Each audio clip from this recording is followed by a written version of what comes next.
రాసిన రాతలిచ్చట మార్చుతూ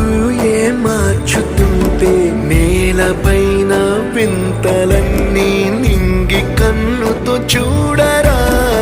ఈశ్వరా పరమేశ్వరా చూడరా ఎటు చూడరా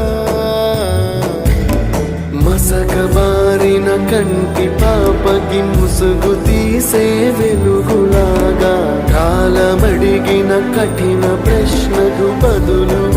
ఎదురవ్వరా ఈశ్వరా